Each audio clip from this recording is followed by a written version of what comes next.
ఈరోజు ఒక 2-in-1 salad ఇంకా కర్రీ లాంటిది ఒకటి చూస్తారా? Hello, welcome back to my channel home made healthy delights. ఈరోజు నేను చూపించేది స్పెషల్ రెసిపీ.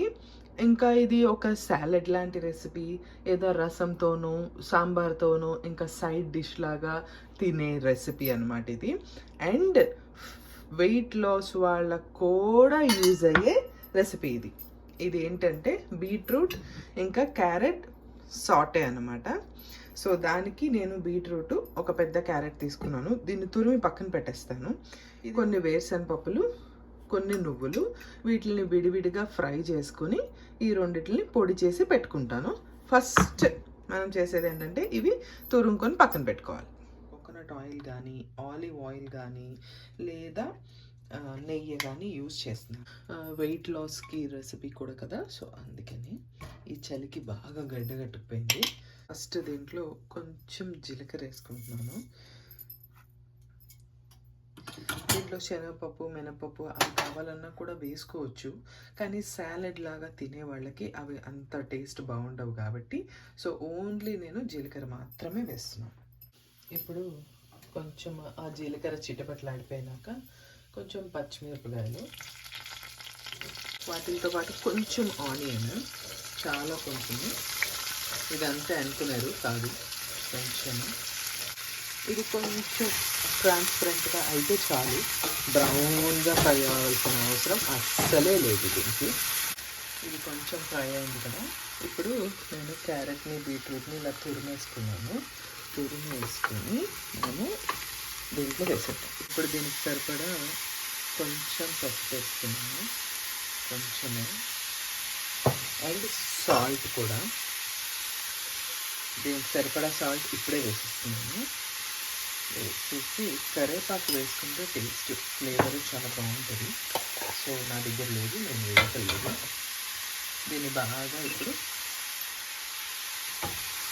తురిమింది కాబట్టి ఫాస్ట్గా ఉడికిపోతుంది. మూత పెట్టేసుకొని దీనికి ఉడకబెట్టేస్తాం.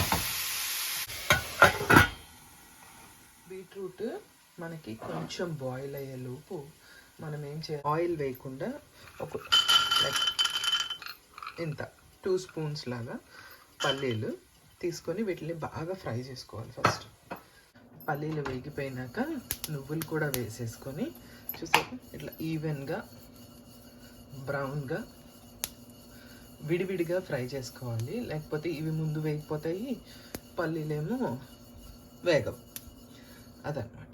దీన్ని కొంచెం చల్లారనిచ్చి ఈ రెండింటిని కలిపేసి పొడి చేసుకోవాలి. ఇప్పుడు మనము ఒక 20 మినిట్స్ అట్లా 15-20 మినిట్స్ అట్లా సిమ్లో పెట్టుకున్నాం కదా. ఇప్పుడు ఈ బీట్రూట్ క్యారెట్ మంచిగా ఉడికిపోయి ఉంటుంది అనమాట.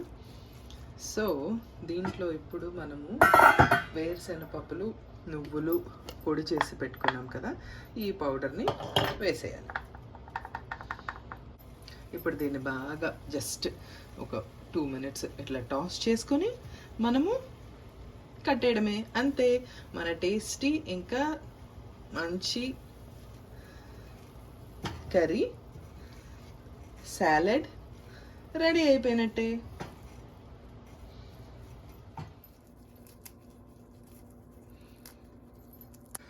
మన బీట్రూట్ ఇంకా క్యారెట్ సాలడ్ రెడీ అయిపోయింది.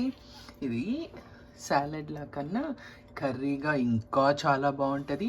సాలడ్లా తిన్న వాళ్ళు ఒక్కసారి తింటే మళ్ళీ మళ్ళీ తింటారు, అంత బాగుంటుంది. Easy, instant, very healthy. Thank you so much for watching. Bye.